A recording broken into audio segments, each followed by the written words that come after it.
So here we go again, number 64, the Darkness to Light Godcast. Welcome back, myself Jim McFadyen here in the Vortex Centre for Wellbeing. Hope you're well. So this one is the way that I've been doing these and the way that I'm putting them out, the way they're coming through me. Everything that I'm doing is relating to the work within the Vortex, what that I've been doing, all these years myself, the work that I'm sharing with other people. The stuff that I'm, how the tools, the techniques, the modalities, whatever it is to help other people. That's what this is about. That's the reason for doing this. That's my why. Try to get out there, trying to, help people reconnect and to remember a different way of living and being. Help people, transcend, the challenges that we face in this world, no matter what it is, no matter what you're coming in with. No matter what's happened to you in this lifetime, if you're faced with challenges and you're faced with kind of suffering, then the idea is with this is to, because of my own experience and talking about the stuff that I've done and the things that I've been able to work out that worked for me over the course of the last 28 years, it's passing that on, and everything that I'm doing now for those who have been following closely. Or maybe not even as much as that, when people tune into me, I'm pretty sure that they pick up very quickly that what I'm doing is leading towards meditation and the spiritual practices and and then trying to give evidence as to why we should do that, and then at the same time giving the kind of the stepping stones, and then if you're able to get on about it and come and be around one of the classes or get on about the Vortex or this work from me personally, then to experience it, that's the most important part of it. The talking doesn't really matter, it's to try and experience it. And this one's a wee bit different. This is an observation. I'm over the weekend, and this one's called competition. To compete, the competition and the idea of competition and what I learned at the weekend and what I watched at the weekend, and how it really got me thinking about the idea of what competition is and obviously seeing people who are right in the middle of competition and watching how they react and they respond was fascinating the entire weekend. The Ryder Cup was just there, USA versus Europe. Anybody that's anywhere near about golf, then that's probably the biggest event, I would say, in the whole of golf. It definitely kind of eclipses the majors.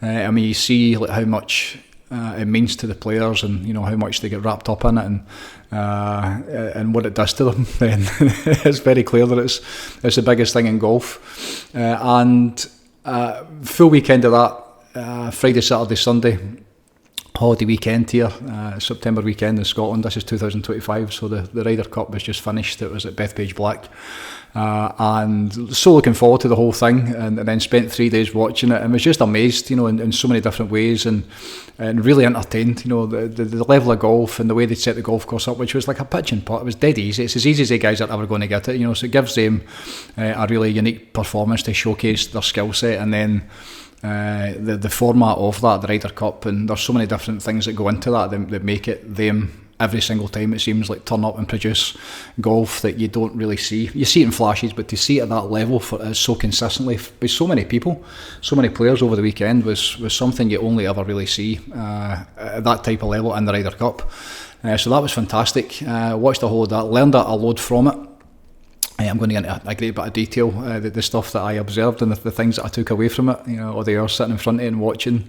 And then a wee bit online, I've not really been... I'd had enough of it by the end of it, if I'm honest, but kind of my own take on it and seeing what I saw and feeling what I felt and watching, how America is expressing itself, and then how Europeans and not just, the players, but obviously the fans as well, and then society. It was fascinating and a great learning experience for myself in so many different ways. But then it was done on Sunday night, I was finished with it.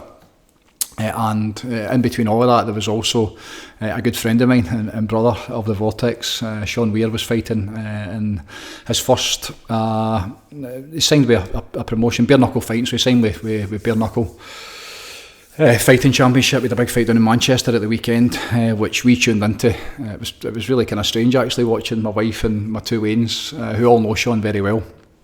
I've been friends with Sean for a long time because of the Vortex and the work, and it's been many years now. And so the 4A's tuned in. It was interesting watching my wife and my daughter being exposed to bare knuckle fighting for the first time.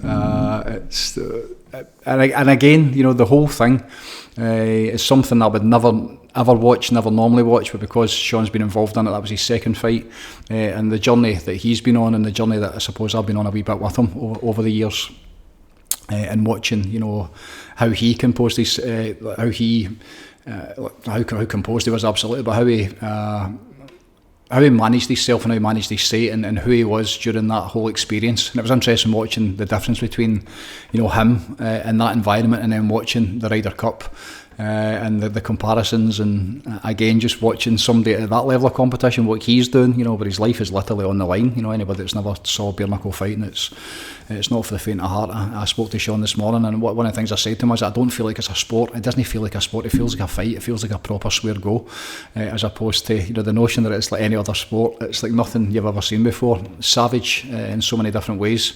It's something I would never go and see. I would never go into that environment or into those arenas and be in that be in that space. That isn't for me. Not where I'm at just now. But at the same time, you know, every step of the way with Sean, I'm kind of, you know, from a distance, and supporting them, and sending them all that I've got, and really want them to do well for many reasons. And it's not about the fighting. Fighting's just a wee part of that, you know. So I'm going to talk a wee bit about that and just my perspective on that. Well done to him, well done to you, big man. If you're watching, you catch this. Just, you know, when you can see what I can see, and in terms of, you know, the people that's going to be helped by the mission that he's on, and this vehicle that he's the bare knuckle fighting that he's on just now, this mission that he's doing, and the way that he's working his way through that, and then the people that are going to be attracted to him, and the people he's going to help is the most important thing. It's so powerful. So excited to talk about that, and you know, the competition itself. The meaning of it, and this came up at the beginning of the year. We were probably the start of the year, we're really, maybe last year actually, we're getting into the golf. So the Vortex, there's a wee kind of the boys club on a Monday night, and there's with a couple of putting contests. I've got one of the kind of perfect, one of the putting mats with a couple of putting contests, just for a wee bit of fun, something different today, you know. Just the guys, when we spend time together, you know, whether it's in here and we're on meditation, or we're in the sauna, the ice baths, or we're away for a walk, or whatever it is, or in the teepees, or, you know, at this stage now, with the people that I'm spending time with, the people that I don't know all the time, they're my friends, of course. They're my brothers. I love them dearly, you know. So we do loads of different things to, you know, just to have fun. And that's absolutely something we're looking to increase on all the time, the more we're getting into this. And golf is a big part of that. So back at the kind of beginning of the year, when we started playing a wee bit of golf, we went up to the wee course in Lanark, which is our home course. It's a wee 9-hole course. And the society is going to be kicking in fully this winter time, you know. So again, it's something to do during the winter time. It's 8 o'clock, 9 o'clock on a Saturday morning. No matter rain, hail, snow, shine, whatever it is, you know, it's something to look forward to. Very important, something to do, you know, spending time together. And then after it, you know, again, the social aspect of it, whether it's going for a cup of tea, or going for a dip in the river, or back here for a sauna, there's going to be loads of stuff that comes off it. But golf, when we started this, the best golfer within the group is John McGuire, who's been on this before. And John played for being a child, and played right through, and plays competition golf in the team at his golf course. And I played when I was young as well. I chucked it quite early because of football. At a time I was really good at golf. I was really low single figure handicap from really young, and it was between kind of football and golf. Golf was always secondary, it was always football for me. And so when all my eggs went into one basket with football, it was great. And then when I stopped playing football, we used to use golf. My dad used golf a lot for his business. He would take people out and entertain them client-wise, and I would always be there, you know, picking them up and dragging people off, and listening to drunk people to the wee hours of the morning when I was young, basically driving them about. So it's something that's been around about my life, most of my life. There was a big period when my son was born when I stopped playing. Interestingly enough, I stopped playing because I was too competitive. Because you'd have this thing set up in your head where you're trying to go as low as you can, so level par, ideally under par would have been great, but normally, you know, 2, 3, 4 over par. When I was at my best, when I was really young, that was something you'd be aiming for. And you would play in a medal, which is a competition on a Saturday, and you'd have a 5 at the first, you'd maybe bogey the first, or have a 6 at the first, or lose a ball or something ridiculous. And I remember the level of stress I was under, like just angry and like frustrated, and the whole thing, how much you'd looked forward to it, and the practice like during the week, and the games you've been playing. You got on a Tuesday night or a Wednesday night and play fantastic. Came to a Saturday, time it came into a Saturday, and the nerves are there, and it really mattered. It was on the line, you know. Then a lot of the times you would struggle a wee bit because of nerves and because of the stress me in particular, the stress I put myself under. And then if things didn't go well, then I didn't at the time be able to kind of manage my nervous system. I couldn't switch off my stress. I couldn't control my emotions. I couldn't control my like unconscious responses to things that were happening. So it was really challenging. And I remember at the time I gave it up and kind of decided I wasn't going to play golf anymore in terms of competition wise. I was just going to play for fun, and that was really the case for years and years up until my son was born. And as soon as Sam was born, something happened, and all that stuff kind of got put to the side. Golf certainly got put to the side, and I basically never played for the best part of probably 17, 18 years. And it wasn't until COVID came when the golf course, we were out walking the golf course every single day during lockdown, and the sun was shining, and there was nobody there. Everybody was terrified in their houses. So we had the best time, myself and Jill and the Doug, and the Waynes were there loads of times as well. We'd take maybe a golf ball each up, and there's no flags in the hole, so you'd be like chucking balls and just for stuff to do, having fun. And really during COVID I got back into it and started playing again. So the first couple of years was a wee bit rough. My clubs were like 20 years old. I set a 20-year-old blades I got for my 30th birthday. Anybody that knows anything about golf, it was like hitting a half brick, like professional clubs basically that I was using, that I could use back in the day easily, but no playing for 20 years and then coming back and being 20 years older, it was a wee bit challenging. So I get fitted for new clubs and get back into it and started looking, technology changed massively, the equipment has shifted so many different ways, the way they hit the ball, the way the ball reacts to, so the way that I used to play it, I had to learn probably a different way of hitting the ball, I suppose.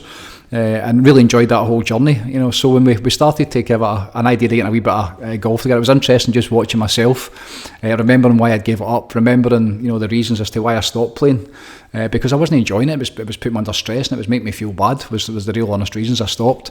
And then getting round about it again, and my intention this time was just to have fun. That's the only thing that I ever now do when I play golf, is just go and have fun. It's too difficult.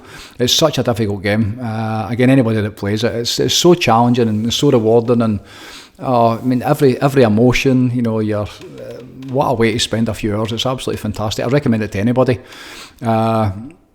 But when we started thinking about, getting on about, and then the first game we had, I could feel the kind of competition. Even though I've got all these intentions, I'm just going to have fun.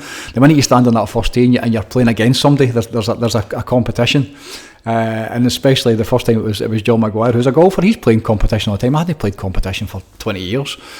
So to be back in that environment and playing in competition, the first time we played, and we came back, I'm pretty sure John won, whoever we were playing with. There was 4 days there the very first day. It might have been last year. Can't remember. It probably was last year. But I remember the next day, the feelings of like who had won, and then being feeling a wee bit disappointed in how I'd played, and again probably just the effect that the stress and the I suppose the impact of me like having to do well, and instead of just going out and it doesn't matter and you just play and you just get on about and enjoy your day. That's you normally play well in that state of being, when you're just carefree and easy, especially for golf, maybe for life as well, but definitely for golf. And I remember after that first time where I really felt, wasn't disappointed myself, but I could feel that it had a negative effect on me in terms of my expectations, and probably a wee bit disappointed in how I played and all that kind of stuff. So that was interesting, really fascinating. That's something needed dealt with straight away. And around about the same time, I was watching a video by Bruce Lipton, and he talked about the origin of the word competition. And I'd never heard it before, and it changed everything for me, and it changed everything within the group. And the way that he described it, when you go to the Latin meaning of it, it means to strive or to seek together. So to compete, to be in competition with somebody means to strive, kind of side by side together. That was the origin of the word. That's the how it came through. That's where it came from. And very different from obviously what I believe competition to be. The competition that I watched at the weekend, for instance, with the Ryder Cup, where it's kill or be killed, and we need to win, like fuck striving beside anybody. They need to lose, and they want them to lose really, really badly because of all the stuff that's been going on. So very, very different to look at it from that way. To think that you can like go against somebody and you're both, and golf's a great game for that. And I shared that in the group the next day. I shared the meaning of it, the definition of the original definition of it, and the response that I got was incredible. The response that came back for the boys, basically going, right, okay, like everything changed. And then from that day forward, it's been fascinating watching. I haven't played that many games in terms of we kind of match play games, no competitions, but just kind of playing with, whether it's my son or whether it's, you know, the boys within the Vortex or whoever I'm playing with. But for that understanding of what it means to compete and to strive together, then, you know, every single time I've been playing, I'm really, and I mean this from my heart, I'm wishing whoever I'm playing against, whoever I'm playing with, to do well. I want them to do really, really well. I want them to to thrive, and I want us to strive together. It changed with that one quote that I read. I actually watched him talking about it, and I looked up the quote. So thanks to Bruce Lipton for giving me that. You know, it changed the whole thing. And interesting when you look at now. You know, when you see the Oxford definition, which I looked up, and it basically, I've got it on my board. It's an event or a contest, and the idea is to defeat or to establish superiority. That's the idea behind it, you know. So to basically take them out, you win and they lose. That's now what we believe competition to be, and that's what the whole world, certainly the Western world and capitalism and the way things are set up, that's how it's designed, isn't it? You know, it's like to be the best, to get what you need to get. You know, you're in competition every single moment, especially in the free market. In any business, doesn't matter whether you're selling newspapers or you're selling meditation and God. There's competition out there. People are actively, you know, vying to get people's attention, to get their money, you know, to get their services, to bring them in, to you know, to attract them to whatever it is that you're doing, or, you know, whatever that vehicle is. And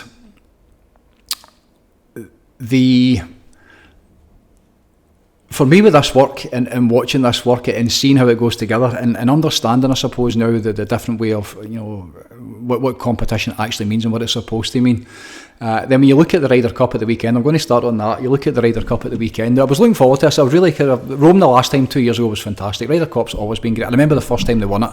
It was in 1983 or 85. Sam Torrance sold they put the long iron down at the Belfry in Birmingham, which we were there. I did a big conference down there last year, and seeing all the pictures and all the golf memorabilia and stuff is brilliant. So I remember watching it. I would have been 85, probably 13, 14 at the time.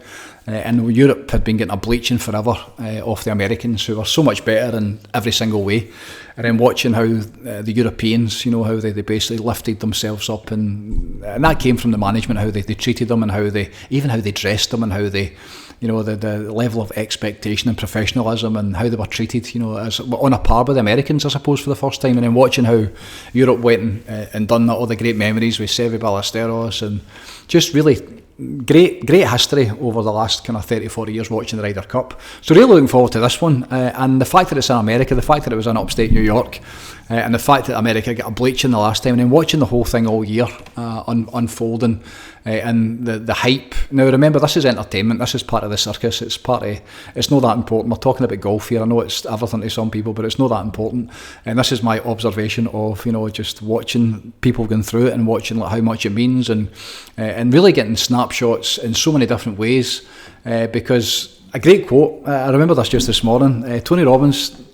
First time I saw Robbins, he talked about, he did a thing called Simon Says. So you basically 10,000 people in the room, and it's like, he's Simon, so Simon says stand up, put your hands on your head. Anybody puts their hands on their head, then you're out. Simon never said it. So there's 10,000 people in the room, and Robbins, he probably does this every time he presents, but he did this the whole thing, whole 10,000 people, and inside 5-10 minutes then it's down to 1 or 2 people, and then the person that won it eventually, fantastic. Now the thing that he said right away was like, out of 10,000 people in this room, how many people were actually trying to win? How many people were actually trying to win this competition for the minute that it started? The minute I heard about it, like, who was in to try and win it? And out of 10,000 people, there might have been a couple of hundred that were actually trying to win it. And straight away, I mean, he had my attention. He's like, right, okay, so the guy that won it, you're only competing against 200 people. You're not competing against 10,000. So the odds of you winning have just jumped massively. And which was, you know, fascinating. How many people are actually trying to win? And even with competition, the amount of times in the past, when I was young, and my boy mentioned this a wee bit back as well, how when he was younger, sometimes he wouldn't try, you know, because, and I've known that, if you don't try and you fail, it doesn't matter. You know, there's something about if you get your very best shot and then you fail, that's a nightmare. You know, but if you kind of don't try and it doesn't, and golf's very much like that. That's for many years why I didn't really competition and didn't have a handicap. It was like, I'm going to enjoy it because I don't want to get caught up in it. That's what it was like. And the quote that Robin says, like, how you play sports is how you play life. That was the backside of that, and just watching how, because it's a game. You know, sports is absolute. It's a game, and life is absolutely a game at some level. So that quote from him, and watching how people play their sports, and watching what it means to them, and watching how it affects into their life. Interesting watching over the whole weekend at the Ryder Cup in America, and knowing how it was going to go. I think everybody had a fair idea that it was going to be rowdy, it was going to be ruckus. New York, that place of New York, if you look into that whole area, it's a really powerful place, New York. They talk about the natural bodies of water and the amount of granite that's there, and some of the natural beauty, and the kind of some of the spaces in New York is just really, really, really powerful. No wonder they're off their nut. There's a lot of energy, and so going into it, when it started to kick off, it didn't take long. It started off nicey, but you can imagine, once it starts to get going, and the crowd start to get the liquid into them, start to get the bevy into them, and start to loosen up. It's fine at the beginning because everybody expects America to win, and even though I had a real kind of strong feeling Europe were going to win for quite a few different reasons, when it became very evident from probably the first half hour into it, that America were going to be up against it. The European team for the first 2 days was like nothing you've ever seen before. It was like watching something on a computer generated. It was like a computer game for back in the day, where you played the old PGA Tour, and you couldn't miss. You could put spin on it, and you could manipulate the ball when it was in there. It was kind of like watching that. The amount of putts, I don't remember watching and seeing a putt being missed. A significant putt. If America was in first, and Europe had to basically to half the hole, or to keep to keep it going, or to win the hole, I couldn't remember a putt being missed. It was like every single time, which never ever happens. Fascinating to watch that. The level that they got to. So it was no kind of surprise when America, when they were behind and they were starting to be under a wee bit of pressure after the first day, when they lost the first 4 sessions, which again I don't think that's ever happened before, but it was an absolute bleaching. It was in real danger of becoming a whitewash, and an absolute embarrassment to the tour, the captain of the team, to the whole thing, the PGA Tour. It was in danger of being an absolute kind of washout. So it was interesting. By the second day, and the drama was starting to kick up. You were starting to see kind of conflict and confrontation between the players and the fans. The time it was taken for the fans to basically quieten down and allow the players to play. And this is where golf is very, very different. This is where it's interesting with between the golf and the bare knuckle fighting at the weekend. The two of them together, you talk about yin and yang. Golf is very, very different. Again, golf doesn't feel really like a sport. It feels like a pastime. It's something that is very, very different, and from almost every other sport. In many ways, the fact that the ball's stationary, the fact that you get to tee it up. The fact that you're playing yourself against a course. You're not really playing against anybody else. You're playing against yourself, and you're playing against the course. That's one of the greatest things about it. It's a game where you can go out and have the card in your hand, and you don't need anybody to compete against you. You're literally competing against yourself. You're striving against yourself, which is quite funny. So to watch the Americans and to see them, when it started to get a wee bit kind of chirpy, and it started to get noisier and noisier, and started to watch how these fans from New York that are obviously baseball and American football, and you know what they're like. The Americans are just fucking loud, and you go to New York, it's a different thing. It's a different loud altogether. So to watch them, it's starting to ramp it up and starting to and then how that feeds into golf, which is a challenge, because golf is one of the games that it's like your integrity and who you are. Things like doing the right thing and calling mistakes against yourself, and the idea and notion of like cheating is just something that it's like, call me anything but no, I cheat at golf. I remember hearing that a long time ago. It's a really interesting game, very, very different from almost every other sport. I know every sport has, they've all got their own different niches, but golf is something that the way that the people that play it, there's definite gentleman is something that comes to mind straight away when you think of golfers and their etiquette and how they conduct themselves, and they probably think they're a wee bit better than most people, and a lot of the times they probably are. It obviously attracts a certain level of your income and your demographics and all that kind of thing. It's not for everybody. It's not accessible to everybody. I know that's changed a lot over the years, but there's a certain kind of, I think integrity is probably the best word. Where you carry yourself in a certain way and you conduct yourself in a certain way, and there's a way to win and there's a way to lose, and that's sometimes, in fact, all the time, is more important than the actually the whether you win, lose or draw. back in the day, in fact, at the Ryder Cup, there's a new, I'd never heard about it to the last Ryder Cup, there's a new prize that they give away. It's like the player that basically embodies or captures the spirit or the essence, or again, like the intention of the Ryder Cup, which is all about sportsmanship and, being fair and doing things the right way. There's a prize that they give up, there's an award that they give away every single Ryder Cup. Never heard about it till the last one. And it's basically who conducts himself, in terms of in alignment with how the game is meant to be played. The integrity of the game, like you against the course and doing the right thing, and the way you conduct yourself is absolutely, that's more important than who wins at the game. Very, very different. So to watch that at the weekend and then watch the Americans starting to turn. And obviously I've heard a load of stuff since then about the things that went on. You can only imagine that the things that were said. Be boisterous, have a go at each other. But when it comes time to play, especially for something as difficult as that, in a situation that's as difficult as that, to expect people to stop speaking and give you the respect of peace and quiet to do your best. That's something that didn't happen at the weekend, and it escalated over the weekend. One of the things that happened, Rory McIlroy's wife got a drink chucked over them. The language was ridiculous in some points. Some of the kind of shouts you were hearing for the crowd, and for me watching it, not surprised at all. Most of it was American, obviously America dominant because the numbers, and there's obviously massive. The percentages in terms of American fans again compared to European far outweighs it. But watching, and I know this is a really kind of generalisation, but no surprise when you start to see them behave in that way, when you see what America's like.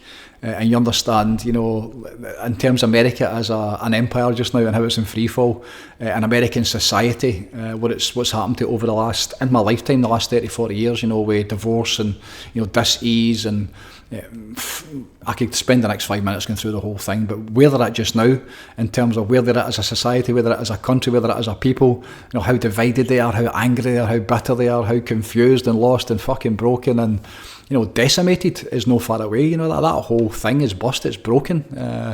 And seeing what they do to the world and how they continue to bully and enforce themselves upon the world, then no surprise when their citizens, the people that support them in that area of New York, when they turn up and you give them some booze and you train them, to how important this event is, how important it is that we go and we win this and we bring it back, and very much, America, we're number one, like being the best, like being so.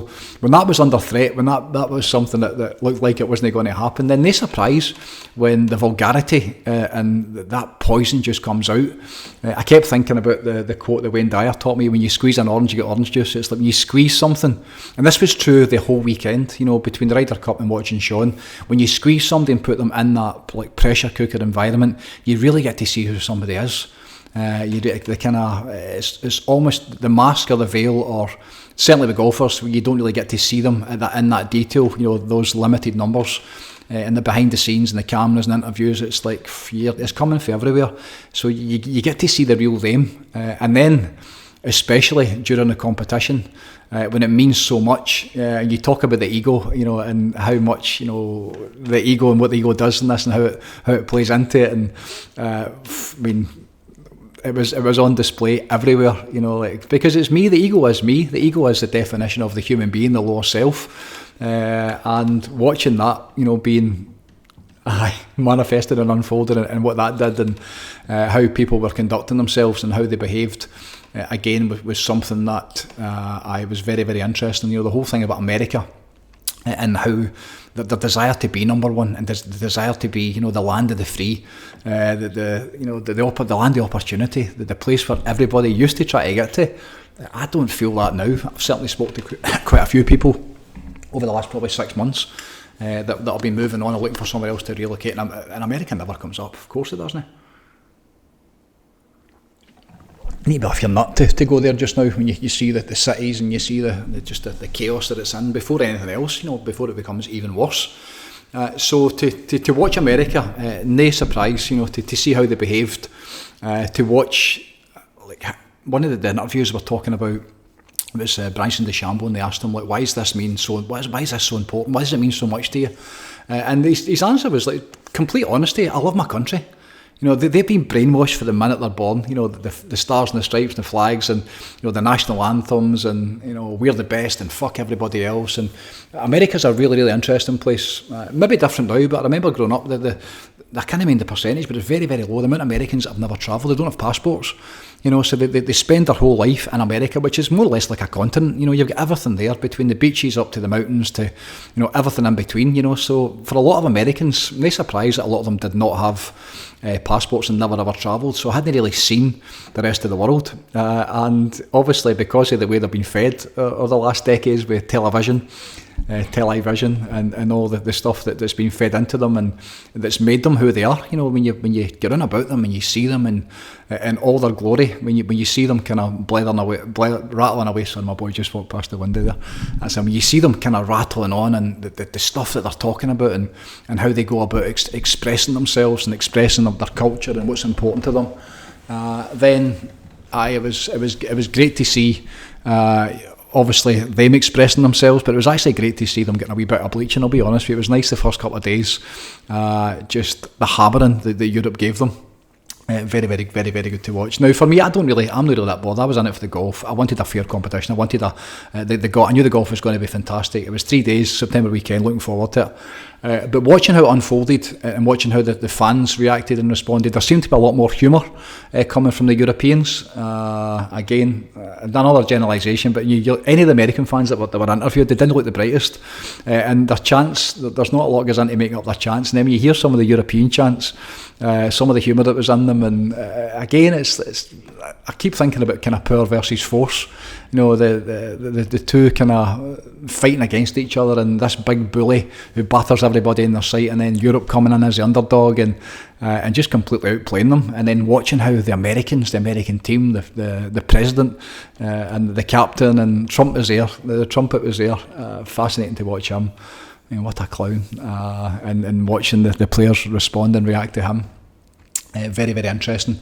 But the thing for me that was really disappointing, there was something happened on the Saturday, and it was probably the biggest talking point, where one of the caddies, I think the guy just got caught up in the situation, or maybe kind of, I don't think it was done by intention, but he basically walked in the eye view of one of the European players, Justin Rose it was, who's the kind of one of the talisman, one of the kind of the main men in the European team. He's 44 or 45 now, been about forever. He's the man, comes to the Ryder Cup, he's one of the captains, and right in the middle of the heat of battle, it was really important in terms of how this was going to go. It was at a critical time in the game on the Saturday, and basically Rose, the caddy was in his eye, and Rose was ready to play. So Rose basically said to him, like, fucking beat it, it's me to play, you're in my line, and was quite short with him and kind of told him off. And off the back of that, you can imagine the caddy was for Bryson DeChambeau, who is Americans, like Captain America, their talisman, and he basically blew up, and then before you knew it, they're getting into it, the players are getting into it. Now, as I'm watching this unfold, Scotty Scheffler, who's the best golfer in the world number one, a Christian, he's a man of God, he was in this group with DeChambeau, who's the opposite of that, just loud and brash and muscly and just wants to batter people and beat them, and then you've got Tommy Fleetwood, again another quiet kind of gentleman. He was a man that actually won that award, to do with how you conduct yourself and the spirit of the Ryder Cup. And then Justin Rose. So Rose was basically kicking off. Tommy Fleetwood's caddy was kicking off. DeChambeau was ready to he was gone Scottish stealth. He was ready to, it was a square go coming up, and then as I was watching it unfold, Scotty Scheffler was nowhere to be seen. He was nowhere. He wasn't even in the picture, and Tommy Fleetwood was in it a wee bit, but his caddy was very involved in it. And then, funnily enough, Scotty Scheffler's caddy, who's also a man of God, I think it's Ted Scott, his name, he was right in the middle of it as well. And I was just watching the whole thing and like who was getting caught up in it, and being in this pressure cooker and being in this environment where just the fight is on, like how people react and respond right in the middle of the fight, right in the middle of the battle. It was really interesting. Their true characters were being revealed, and it was a real feather in Scotty Scheffler's cap to basically not get involved in it and maintain like who he is as a human being, which he does all the time. That's why they love him, because it's not about golf for him. The money that he's won and the achievements in the last few years, and who he is, the best golfer in the world, which is really significant. And then how little he seems to put into it. He did an interview at the Open, the British Open, basically saying how, like, you win a championship, like a major, you win one of the big tournaments, and it's like, aye, okay, what's next? Like, it's not that important. His wife and his new baby, and, you know, his relationship with the divine and God and his religion, that's the stuff that's really important. That's the stuff that matters to him. And, you know, over the course of the weekend, the more we get into it, by the time the Sunday came, really kind of starting to see people's characters, people that were exhausted, the amount of energy they wasted, particularly the Europeans. Rory McIlroy would be the big one. Anybody that's watched this closely, I'm not a fan of Rory McIlroy, never have been. He's just one of the guys I've never liked for whatever reason. You know, Jim the spiritual guy, meditation, we are all one, all that kind of stuff. But the other side of Jim, building site Jim, he's just a guy I've never ever liked. My mum used to love him. She went up to one of the up at Glen Eagles, one of the Ryder Cups up there, and she loved him. But he's never been my cup of tea for so many reasons, and it's one of the things I can see stuff that he does and how he behaves and how he acts and how he conducts himself, and again, his ego and his low level of consciousness, if you're being completely honest, and how, you know, his position within golf, he's world number 2, and how his position and when he speaks out and how he behaves and some of the things that he does with fans, you're just like, I don't like you. There's a lot about him that I've never liked, and I saw this morning he donated the money that he'd made from that for his sponsors to build like sheltered housing or housing accommodation for homeless people in Ireland. And I hear stories like that as well about him. So great, but I just don't like him. It's one of the things I don't like. I don't like him when I'm watching him. I don't like, fantastic golfer, but in terms of how he conducts himself and how he speaks and how he reacts and how he responds to things, is something that I really don't like about him. I remember the start of the year where somebody was filming him, and he basically took the phone off the guy. I think he was a kid, and he basically stole the phone off him. Another time that really annoyed me was the Ryder Cup the last time, when he was like trying to square go one of the caddies. I can't remember who it was, but something had happened on the last green, and McIlroy's going about like kind of hold me back kind of thing, you know, like trying to like be the man, this kind of hard guy. I remember at the time saying to my wife, like, he's never had a bleaching. He's never done to fucking get him an absolute kicking. To behave like that, you know, to be like so, like a spoiled child. And that's what I see him as, like being really spoiled. The amount of times he snaps his club or he's throwing clubs away, or some of the comments that he makes. But the weekend, he really let himself down. Now, I understand how difficult it is when you're in that environment, and they're shouting abuse at you, and they're having a go at your missus, and even as a lot of people saw, they chucked a drink over him and his missus or whatever. So I can understand, you know, when you do react or you do respond, but the way that he did it was just like, oh no, you've just let there you go again. That's why I don't like you. You know, just the childlike, you know, just a spoiled bastard, basically like a spoiled brat. And one of the times where he turned around, and I was watching it live as it happened, and he basically, the Americans were obviously swearing at him, and he turned around to the Americans, and it was like, fuck you, and he said it 3 times, and I was like, holy shit, that's terrible, absolutely. For somebody in his position, you know, the amount of like children that he must influence, you know, in terms of the second best, the amount of Europeans and British kids that look up to him, and I've seen it, I know, but kids, you know what they think. Of course, there's a hero to so many people. Want to be him. They want the lifestyle. They want the kind of the multi-squillionaire lifestyle, like private jets and big houses, and being able to play golf and travel the world. And he's somebody that a lot of children to aspire to. So to watch that and see him live on the telly, you know, that must have been the biggest sporting event in the world, you know, that day in terms of viewing numbers. Like, how many millions of people are watching that? To see him conduct himself like that, and to let himself like be like that, I thought, oh no, that isn't what this is about. This is not what golf is about, you know. And that fight, you know, that desire to win, that desire to beat them, the complete opposite of, you know, what we now know to be the meaning of competition, to strive together and to rise together and to learn together and to seek together. Where is the competition in that? You know, it's all about basically kill or be killed, you know. And at that point, I didn't enjoy it. I didn't enjoy watching that. And that was the case as well. Shane Lowry was the same. A few things that he did, and again, leading through it and understand the stress and how much it means to them. You understand this is everything to them. I mean, a professional golfer, what a life. I mean, so fucking difficult and so fucking boring it looks like. From the finish on the Sunday night, you know, and then they all jump in their private jets or their shared jets, wherever they're going. And then what you'll find is they have a Monday off, and then by the time it gets to the Tuesday, then they make their way to the next event. And then it's a practice round, it's a pro-am, and then they start again on the Thursday right through to the Sunday. So it's like probably 7 days a week where they're hitting golf balls. 4 days out of that they're competing under all sorts of stress, making fortunes, absolutely, but they don't have a lot of time to do anything else. certainly the PGA Tour or the European Tour, I know the live golf things are a wee bit different. There's a bit more time in between it, and it's more kind of probably balanced, orientated towards the family and, getting time between it and all that kind of stuff. But the people that are on the tour every week, that are just grinding it every single week. I see they're in Scotland now. They've just arrived in Scotland to start the Dunhill Cup tomorrow. So they're doing that on Sunday night, and they're flying back here to start again. So there's no time to get away from it, and they get rewarded massively.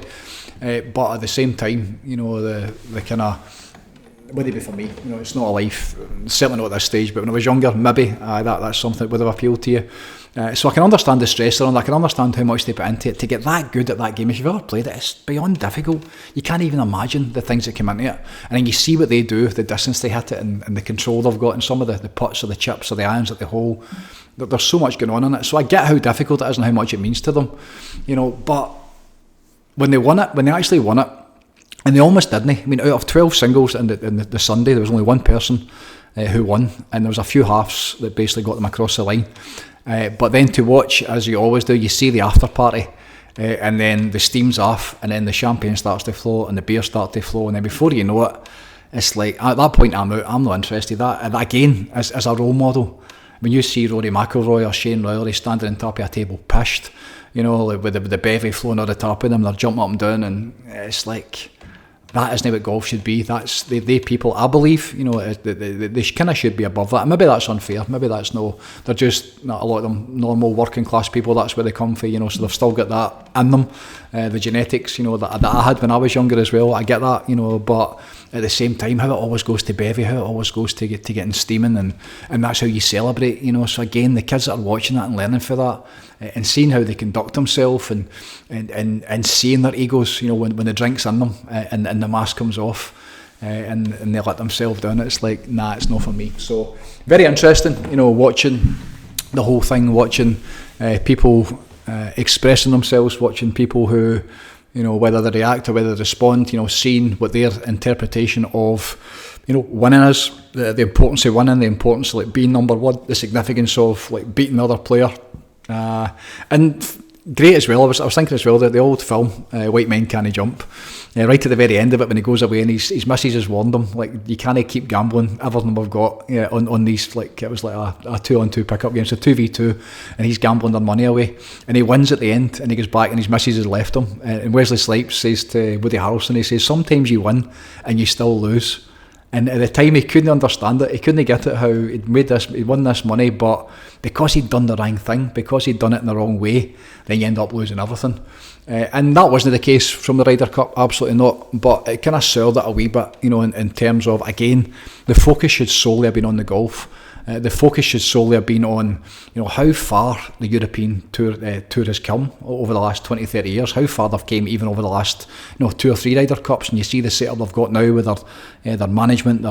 Luke Donald is the captain, he's the captain, so he's a manager, and then the backroom team, and watching and listening to the things that they did to make sure this happened. There was no mistake. They went out and absolutely horsed them the first 2 days. The preparation, talk about chance favours are prepared. The preparation went into those first 2 days. I mean, you hear after it that you get a few wee snippets in terms of what they do and what they did, to create the perfect environment so that when they turn up to play golf, that there's nothing, there's no stone unturned. That's obviously very important at that level, if you really want to go and win it. And at the same time, watching the whole thing and seeing how it unfolded, by the time it was finished, I was disappointed. I'd had enough of it. I wasn't bothered who had won. There was such a wave on the Sunday where America had basically just out, and they couldn't fail anymore. They couldn't lose. They were already beat almost. So there's nothing to kind of lose. And then watching the Europeans, whether they were trying to protect it or they were so close, they only needed, I think, they had a half point in the morning time because somebody was injured, so they got half a point for nothing. Again, the Americans didn't like that. They were kicking up because of that, and that's something that's been about forever. That rule's been there forever. Somebody's injured, then the person he's supposed to play against in the singles basically drops out and they get half a point each. Americans didn't like that, so just watching the drama, and by the time it came to the end of it, and even though America had this big kind of wave coming through and they were winning almost every game at one point, kind of knew that Europe were going to win it, but by this time I'd had enough of it and it didn't really matter, and you kind of know what's coming up after it. Europe won it in the end. They can get across with the skin of their teeth. purely because of what they'd done the first 2 days, so fair play to them, well done. But, then the aftermath, the after party, and watching it. And the thing for me during it, one of the disappointing things after the Saturday, when all the thing was kicking off, and how offensive and how abusive the fans were, and it was obviously on two sides as well. It must have been.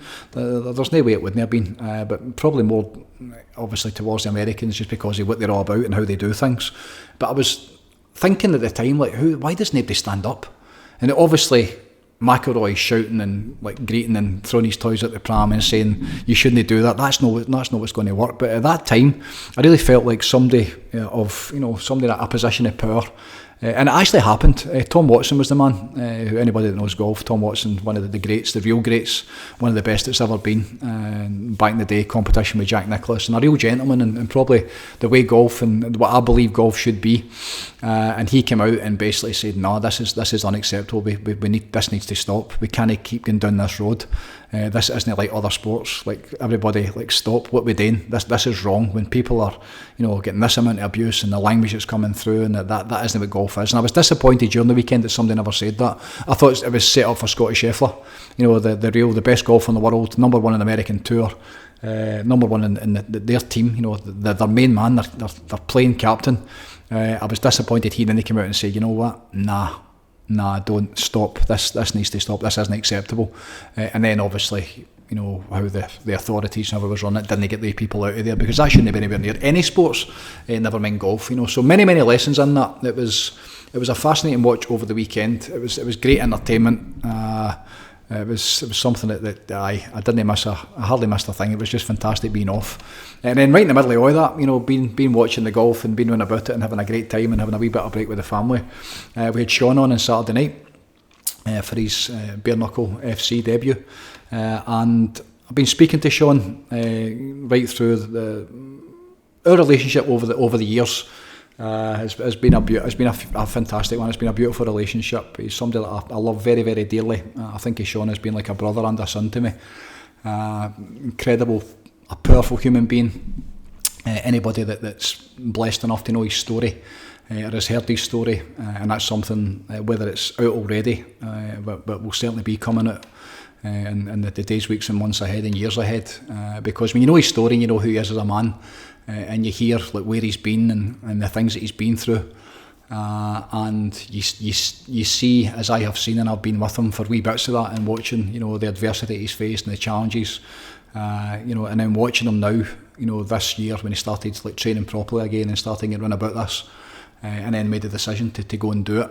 The last wee bit I've been more in contact with him again. We go through phases where we don't really see each other for a bit, but then over the last since this bare knuckle journey began, I've been speaking to him certainly more, and then hearing his intentions and hearing his reasons and hearing his why as to what he's doing, with this journey that he's on, this bare knuckle mission. It's not about fighting, it's not about boxing.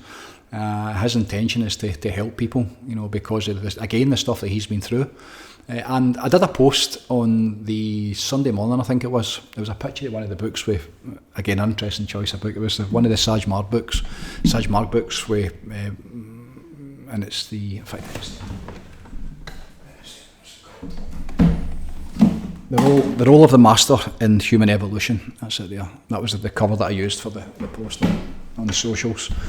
And people I mentioned the Ryder Cup and I mentioned bare knuckle fighting, and I can't even mind the nature of the post or the intention behind the post. But the people that were like, what are you doing? What are you talking about bare knuckle fighting? What's that got to do with any of this? How does this fit into you? Like your mission and like spirituality and God and as one and love and all that kind of stuff. And the reason that I'm so supportive of Sean, there's many different reasons. Number one, because he's authentic. I love that about him. I love anybody who's authentic, anybody who's expressing their true nature, anybody who's living the life experience that I believe they've either signed up to get, or they came here to get, or they made a deal with God to come and express through it, and this life experience to come and do their thing. When you see somebody like him, you see the life experience that he's had, and you can feel the energy from him, you feel the power that's inside him as a human being, as a man. And some people are just meant to fight. Some people are supposed to fight. Now, whether it's karma coming in, whether it's samskaras that need to be transcended and made sense of, and all that kind of stuff on his journey. I don't know, but when you watch somebody who's doing what they're supposed to be doing, when you watch somebody who's in that environment, the most brutal of environments, and then when you understand his intentions of why he's doing this, obviously there's a side of what it does for him, how it helps him in his journey.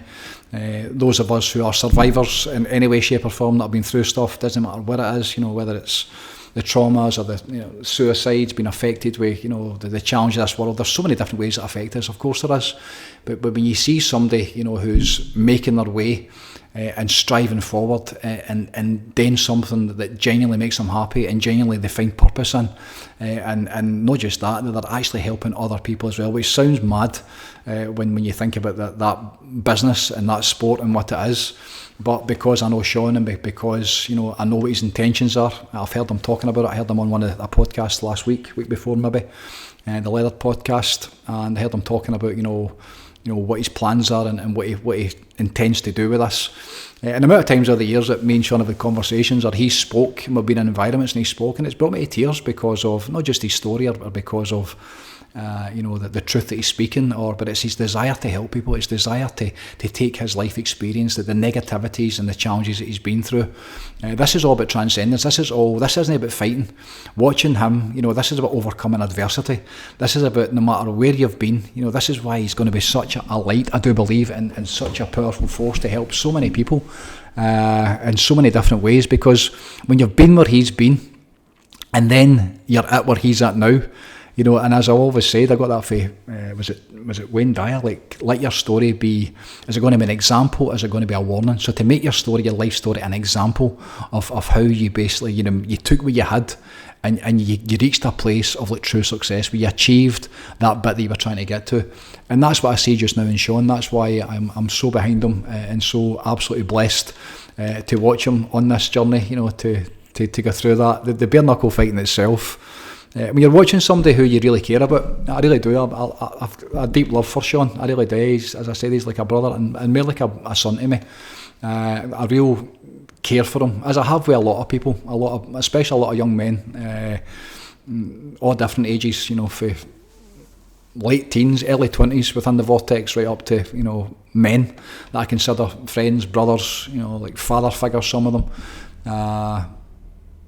Really, so when you see him in that environment where your life is literally on the line, you see the lad that he's fighting against, 21-year-old, stuff like a fucking rhino, just muscle upon muscle, and obviously has been doing this a very long time, and watching, Sean get into the ring and just caring for him, my big thing for him, and before it was I wanted it was protection. I just wanted him to be okay, on this journey, with every journey, and this is where it doesn't matter whether you win or whether you lose, it's who you become. That's what I believe in everything. It's the expression of your life coming through you, and when you get to the end of it, who did you become? How did you get to this place? What was your life experience like? But most importantly, how did it end up? And watching him go through the fight, I knew to me it didn't matter who he was going to be fighting, and I feel this way. It's going to be somebody really, really special that's going to, if anybody does ever beat him. When you see his pedigree in terms of his mixed martial arts training, which is way back, great story, jiu-jitsu and striking and boxing and all that kind of stuff growing up, and then all the kind of the wild stuff as well, fighting. One of the boys for the scheme, just fighting's just a way of life, of course it is. It's something to do, and then when you see him, the stuff that he's been through, and watching him, in that environment, and knowing his history, and knowing the power that's in him, the energy that's in the man's incredible, but the intention and the power that's in that, and his reasons for doing it, why you're up every single day, and you're out running, and you're hitting the bag, and you're working all day as he does, and then you're training at night time, and try to balance family, and when you've got a really powerful reason and a really strong intention for doing that, then that's going to be very difficult for anybody. Never mind a 21-year-old who's more or less a Wayne. 21-year-old's a child. So to be fight against, what's Sean's was he 34 now, 34, 35. So he's a man. He's a really mature, life experience, like fucking hell, where do you want to start and where do you want to stop? He's got it all. And then you add into that as well, you know, the skill set, the martial arts and the boxing, and then the fight that's in him. It was always going to be very difficult. And I feel that, you know, like to see somebody, to anybody that could basically do away with him. And as he said, somebody might put my lights out, but we saw in the first 20-30 seconds when that laddie hit him, when Joe hit him, it looked like a hit with a missile, and he went down, and I turned around and I saw my son Sam, and he was like, and Sam thinks the world of him as well, and Sean's really good to Sam. He kind of looks out for Sam. So when it happened, it was like one of us. It was like family. It was almost like family. And Jill and Eve were surprisingly watching it as well. And it was like you could feel Jill, because Jill's met him many times as well. So you're like, it's like one of your own in there. But as soon as he went down, the guy clipped him straight. And fuck, it was like getting hit with a literal missile. And then when he went down and he stood up, he smiled. And as soon as he smiled, I knew straight away, he's got it. He's done it. This is like, not that he needed to woke up or not that, and he was completely calm and he was in control. And you talk about the fight before the fight and managing your nervous system and being balanced, and like, so when the bell does go, you're ready to go. I mean, that was there. That's all the training that he's done and all the stuff that he's working on himself is the stuff that isn't martial arts, you know, to prepare for that, so when it does actually go, when it goes down, that you're ready to go. I think you just get caught. As it happens in that game, you get caught. I mean, what an environment. But as soon as he stood up and smiled, then I knew that was it. And then watching, you know, when he started to get his senses back about him and made his way through the first round, by the end of the first round, he'd been done a couple of times. And one was like an illegal blow, he said, and one was like a slip. So he was a wee bit confused at the time in his words in terms of what was going on. And it's the first time under the lights and in that environment. So there's loads going on.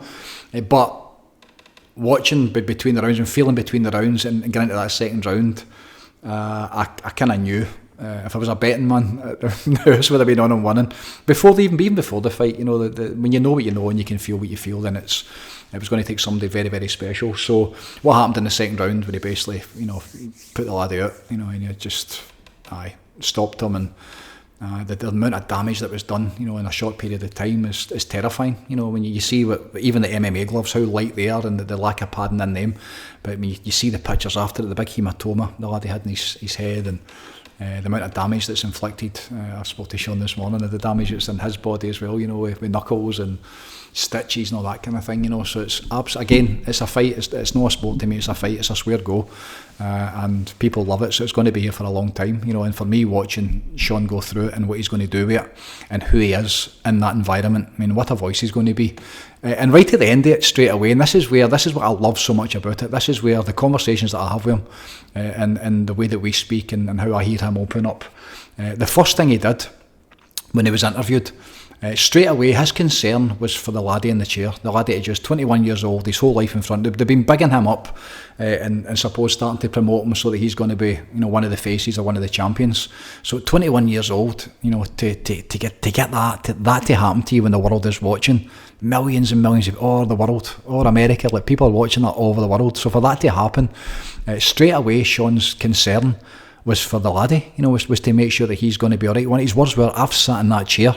Now, when he said that, for me was, he's been knocked out. But for me, the analogy was like, Sean's been in the fucking lowest of the low. He's been there. He's lived it. He's survived his way through that. The chair that he was talking about, there's the metaphorical fighting chair when you've just been beaten, you've been knocked out. But to be almost taken out in life, you know, to be in that place where, you know, it doesn't get much lower.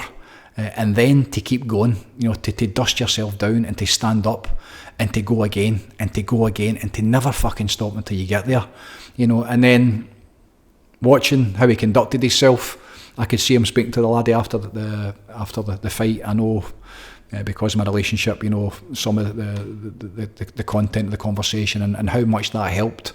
And then you think, right, okay, so that's competition. That's what competition is, to strive together. Who Sean became on Saturday night, who he's becoming as a human being, who's becoming as a man, the people he's going to help, with his mission and his message and what he wants to do with us relating to suicide and helping people with mental health challenges and help the world, you know. But then also this 21-year-old kid, as Sean would say, like, he is a kid, 21 years old a kid, but what he got for that, you know, to go into that environment and to get taken out and then to be picked up straight away, you know, with the person that's just done it, and for that person who's better than you and beat you and say, you know what, I've been there, don't worry, everyone's going to be fucking alright, just keep going, dust yourself down. The only thing to do is to just get up and go again. What a metaphor for life, what a metaphor for like true success and fulfilling your potential and fulfilling your dreams. And for me, the competition and striving together where everybody needs to win, that was the biggest thing with the golf. When we all used to go and play, and then watching other people playing really good. I played with Michael last week, and he gets a shot a hole, which, to be honest, to get a shot a hole in the wee course in Lanark, that's kind of, you're kind of taking the piss a wee bit. But when I'm playing against him, I'm rooting for him in the holes that he's playing against me. It's fascinating, and why I do that is because it makes me better. It's like America, Europe should be celebrating what America has made them become in terms of the level of golf they were able to achieve, because you've got a worthy opponent, because there's somebody who makes you get up out your bed. Maybe not every single day for they guys, but when the focus is on and the lights are coming up and the events are about to happen, what that makes you in terms of what you're about to face. And that's certainly the case for somebody like Sean, who's up training every morning, running and doing the weights and, sparring and working and raising a family and spinning all the plates. When you've got a really strong reason and a really strong intention, and your desire to do something, there's a really specific your reason and your why. When it's greater than yourself, when it's to help the world, when it's to take this message, of how to help people that are struggling or suffering from suicide. I mean, at that point, there's not a lot of things that are going to get in your way. That's like a divine mission you're on. That's a force for good that so many people are going to be drawn to. And again, it's that power versus force. I saw that with the young lad, 21-year-old, like muscles upon muscles, like just power, raw power. And I know what it felt like, because Sean told me what it felt like when it happened, and it's like, but again, it's like the power versus force, and then, sorry, that's the other way around, the real power, the peaceful warrior within Sean, the kind of the life experience, the power that's in that, the power of your intention, the power of, like, well, this is my reason for doing this, is why I'm training, this isn't about fighting. That career is so fucking short-lived. You can't do that for long. The damage it's inflicting your body, I don't know how many fights. It might be 6 fights, it might be 10 fights, I don't know, obviously depending on your opponent and what damage you inflict on yourself with striking or what you get.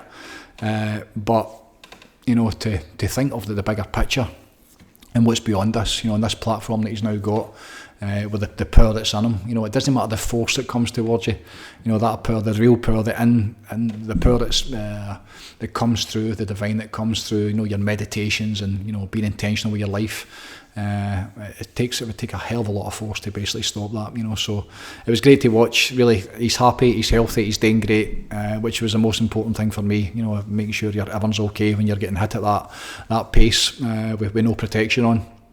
And as always, it's like who you're becoming, what you're going to do with this. That's the most important thing, to strive together, to competition, to rise and to lift your partner up with you, so that everybody can win and everybody can get to that place that we're trying to get to, so it was a great weekend. I learned loads. It was a fantastic learning experience. Everybody needs to win. That's the thing with the world just now. That was the thing that I took from that. Like, watching other people getting beat, watching other people suffering. It's sport, it's like, I get all that, but at the same time, it was like almost like a metaphor for the world just now. Where you're looking at the America, and you're looking at Britain, and you're looking at the world powers, and how they basically bully and how they fucking they oppress, and the amount of regime changes and the amount of decimation that we have caused, the Western world, America, what it's doing just now, or the world, what Great Britain has done over how many 100 years, the damage that's been done with this country, this Great Britain that we're in, and seeing the damage that does, where the bully has to win and everybody else is taken out, there's no balance to that, and that's obviously not sustainable. That's something that can't go on. It's something that needs to change, and looking at us, particularly the Ryder Cup, watching that and seeing where America is and seeing where people are, and watching the level of consciousness, being expressed with the language and the stuff that they're saying, and the fighting, and it's a circus. It's just low level vibrational entertainment that doesn't actually matter, but it lets you see where the world is, and it definitely lets you see where America was. And at that point, for me, as you watch America when they're getting beat, what do they do when they get beat? They just go fucking horrible. They start abusing and shouting things about your wife and your wains and your family and your weight, and it becomes very personal. And that's one of the challenges about America just now in the world.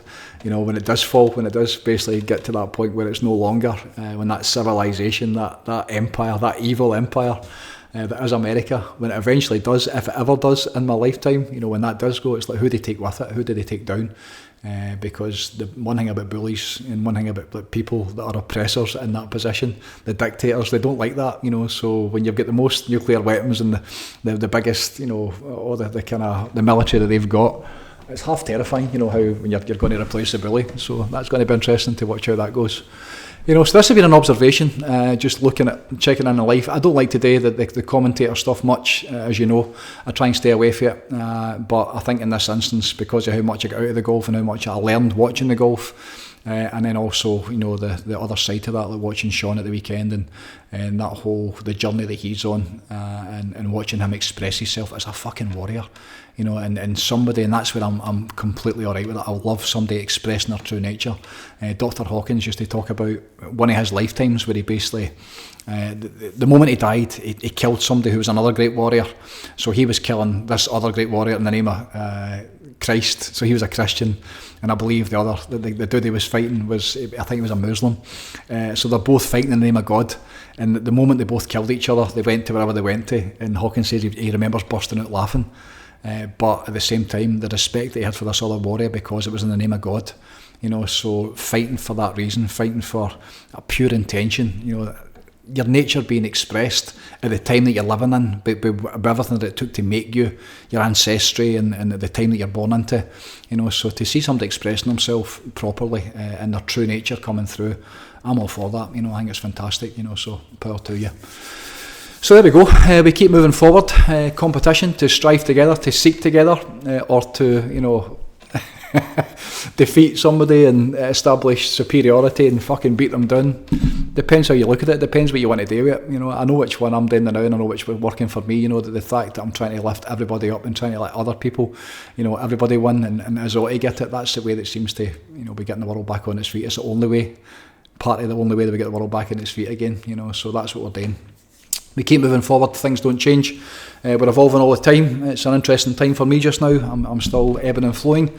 Program's going great. The community, the online community, anybody that's interested in that, there's information online. It's £1 a day. So part of the community, access to just about everything that I'm doing.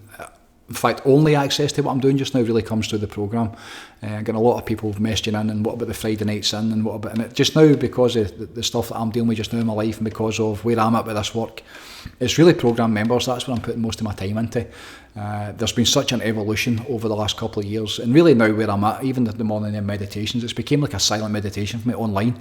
So as opposed to couple of years ago where you were doing all the live recordings and doing the guided stuff, that's all recorded, that's all there. But where I'm at just now is basically sitting in silence. That quote, again for Wayne Dyer, God's one and only voice is silence, to sit in silence and to feel and to hear the divine. That's what I've been doing the last wee bit, and I'm basically carrying that space, carrying that intention into that space and doing it in a different way now. So the evolution of all of that and the work that I'm doing, the thought of having to teach the way that I used to do it, spending 2 hours teaching all the different specifics to breathing and teaching the cold exposure, and there's a first time to learn that, absolutely. But once you get it, once you're on about it, they're basics. Doing all that stuff, ice baths, cold exposure, awareness, diet, being intentional, how you sleep, mouth taping, what you're thinking about, who you're spending time with. The programme itself, all the things that we do, they're basics. That's like how you live. That's how you basically live your life. The art of intentional living. But once you get that, which is a kind of starter for 10, which is where I've been for years, just chucking it out there, trying to get people to get them the basics, give them something they can go away with. But the ones that are sticking around about it, the ones that are living it, the ones that have made this a way of life, and they're doing it every single day, they're eating in a specific way because that's how they eat now. They're meditating every day, they're in the cold, and you can just feel where people have got to, very, very quickly. So my focus is very much on that, getting together, the meditations, the group sessions online, or whether it's in person, so that's why my focus is really all to do towards the programme just now. just really blessed and really grateful for everybody that's in the community and what we're doing, like, day by day. And even recently, you know, when I've been away for it a wee bit because of my personal circumstances, just now realising, like, the programme's an actual thing that we've created, myself, Michael and Fern, you know, what we've put together and how, you know, it's online. And so there's people now coming in, and this is where it's, right at the beginning, people had me 24/7. Literally, like the whole probably first year I was there, it almost killed me. And now, because it almost killed me, I've had to step away from it. So now the programme kind of stands alone. It's not finished, it'll never be finished. It's a really good bit now. There's all the videos, there's all the information, there's all the inspiration, there's all the stuff that I do, the stuff that I teach, which a bit of it's mine, I've put it together, but it's came through some of the most, look at the books, you know, the most incredible teachers that this world has ever known in terms of personal development, spiritual development, you know, some really, blessed with some really powerful beings that are here to help, you know. So at that point, you know, when you have people coming in and getting on about it and learning how it goes together, and really starting to shift their consciousness, and then that's where I'm spending my time just now. It's like teaching evolved. It's evolving all the time, but the way that it's coming through and the way that I'm able to teach it, it needs to be where I'm at, you know. So that's why I can't go back and a lot of the time and just start and go, right, okay, this is what the law. I'm doing a class for the law of attraction, which I tried about probably 8 or 9 years ago. I did a class for 4 hours, and the big board, it was incredible. One of the lasses at the end was like, I think I understand it. I don't know how you managed to get through all that and make sense of it. I think I get it. But then I turned and I looked at the board, and she looked like she'd been fired out of a cannon, and I looked at her and I was like, holy fuck, like, too much. It was too much, and it wasn't where I was at the time. That's the point I'm making. I was taking myself way back to stuff I'd taught years ago, and what I found, you know, since that really, and over the years, is just like I need to basically talk about and teach where I'm at and what's coming through me. That makes it easy. That makes it no work. It makes it sustainable and something I can do every single day. And that's what we're doing with the programme. It's evolving. It's getting better all the time. You know, the art of intentional living, getting happy, getting a smile on your face, becoming successful, you know, achieving success, which is to have everything. Again, watching the Ryder Cup and how much it meant to them. Like, to think there's a crash after that, of course, because it's what's next. You know, what are you going to do next? How do you, when you've experienced that level of like, the good hormones, the stress hormones, and the chemistry release, and how literal ecstasy you're experiencing, your brain is just dancing in ecstasy, and your heart's opening up, and you can see them talking to each other. You hear them talking about how they never ever tell anybody that they love them. And you see them hugging each other. Fascinating watching the huggers and the ones that are no huggers, and just seeing them like looking into each other's eyes and the connection that they feel. So then to go back as they are this week, and it's a team game this week up at St Andrews. It's the pro, and then it'll be like a partner, like an amateur. But to have that camaraderie and to be at that level of high, and everyone leading towards it to achieve this goal, and then you get it, and then it stops, and the hangover's there. And it's like, okay, so what's next? Like, how do you? And that's where, if you're always like trying to, if you need the external, you need to go through a Ryder Cup to experience what they experienced, you know, to that level of your nervous system, and how happy, and how the level of celebration, and the fulfillment, and like how like fucking like the achievement that's been experienced. That's one way of doing it. The work that's involved in getting to that place is really difficult. The other way is to experience the divine, you know, and get into meditation, and you'll get something that's way beyond that every single day, and every single time you shut your eyes just about. So again, the importance of, you know, like to seek it from the within, to seek, you know, that experience from the divine, from the field, from consciousness, to know that it's available to be experienced from inside you know, so to go inside your heart, to go inside your soul, to reconnect to the self. So that you can, you know, have those experiences, you can be in that state of bliss. Did an energy session in here last night with one of the programme members, and it was an hour of bliss, and I don't care. I can't even imagine like what they felt like. The minute you add drink into it, I'm out in alcohol, but the level of ecstasy and light and inspiration, to be the spirit that we felt in here last night and during that healing with intention, an energy session, what was coming through. You know, what was coming through me, what was coming through the Vortex, what we both experienced, that level of vibration, of divine light and love in your heart. I can't even imagine, but I've had a choice between that and winning the Ryder Cup. I know which one I would take every single time, and it's there all the time. So I don't need to wait 2 years and maybe get it again. I got it again this morning in meditation after getting it last night before I went to bed. So it's there all the time. You know, I'm tapping into the energy that literally creates worlds. That power, that real, like inexhaustible power, That's where the power versus force, the power that's coming through, Sean. You know, that intention, and that's so powerful, and basically transcends and takes out everything that it touches. You know, so exciting stuff. We keep moving forward. We got Yoga Barn again coming up. That's booked up for the next 3 months. Again, you can get all this on the website if you want to get around about it. You want to come and work with me in person. Yoga Barn's a great night. 3 hours, 35 quid. It's basically deep relaxation, meditation. It's called the reconnection, and the reconnection is the reconnection back to yourself, back into your heart, back into your soul, back into you, so you can experience and feel the true self, and then we reconnect with each other, and then obviously the divine in meditation to reconnect and to remember the power that's inside every single one of us, and that's been a great night, and it's like its own wee community that's forming within Glasgow, the people that are coming every single month. So excited for that again, and leading up to Christmas the next 3 months. We keep moving forward, we didn't stop, onwards and upwards. I'm sending my best to all of you who are watching that continue to tune in, to compete, competition, to strive together, to rise together, to wish those who you're competing against to get it, to be their very, very best. For me, the best analogy of this for now is table tennis.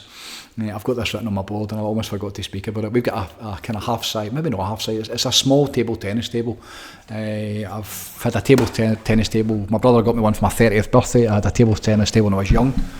A wee kind of crappy one when we were growing up. So I've always loved table tennis, and now because of space restrictions, I've got a smaller table. It's still a proper table, but it's slightly smaller, and it fits in the Vortex. We put it up whenever there's not a session on, and I'm not working.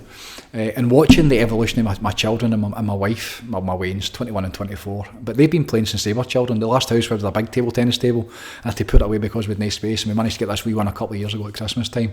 And it was away, and it was out, and it was away, but now I'm like bringing it out all the time and watching the evolution. This morning, first thing this morning, after a late class last night, I got up and had the table set up really early. I got a long day today, and I put the table up, so I'm not working back in that main room until Friday night. So table's up for a couple of days, and then playing with Jill this morning, watching Jill play this morning, and watching the level that she's at. And she, with a conversation after it, and she's like, it's great how I don't go full out, but I don't give her my very, very best. I'm playing my best shots. We're not playing a game to win the game. We're basically like playing against each other to learn the shots. And the way that the level that we're at now, the 4 is actually quite high for somebody that doesn't play. Even the people that do play, they would struggle to play against any of the 4s. It's something I've always been quite good at. Any sport I've been able to play, but table tennis I'm pretty good at. And probably about 2 months ago, I changed the way that I hold the bat. So the way that I now hold the bat would be like through my fingers, so that the paddle's here. So there's only really a kind of one specific shot I can do, but the way that it's elevated, and I used to play like this as a kid, but the way that it's elevated my game has been incredible. But what's happened to them and what's happened to their game in terms of the way I can now spin it with power and accuracy as well. I can spin it both ways, but the power I can get on it, and this is a wee table and it's a smaller net, so it's more difficult, but the accuracy I can get with this new way that I'm holding the bat, what's happened to them and how they've been able to lift their game, and then the benefit of that is the game that I'm now getting against them. My boy actually beat me last week, first to 5, and he beat me for the first time ever, and that was interesting to strive together. Obviously I horsed him a few days later to get it back on side, but for that wee bit, but the games that I'm now getting, because I've been training them and helping them and playing at their level and maybe just above their level, and now we're competing, we're striving, we're both getting better, and it's amazing, obviously, because I love them so much. But when they have a shot that's just, you don't think it's going to get in there, it's a really difficult shot. It's a really difficult shot I've put in them. It's amazing watching them, the quality of the shots they're now having to deal with and what they're doing to get them back. So when they take a point against me, or even my son beat me, I made a joke earlier, but it's like I was delighted for him. He's been trying to beat me for 24 years at that game, so to actually beat me properly, like straight up, great. Absolutely fantastic, So I'll finish on that. Table tennis, what a game! Everybody should play it. It's like a martial art. It really is. It's just wonderful. Just lifts your spirit straight away. Just makes you happy. So good stuff. Onwards and upwards. Have a fantastic day wherever you are. Peace out. God bless. I'll see you soon, and bye for now.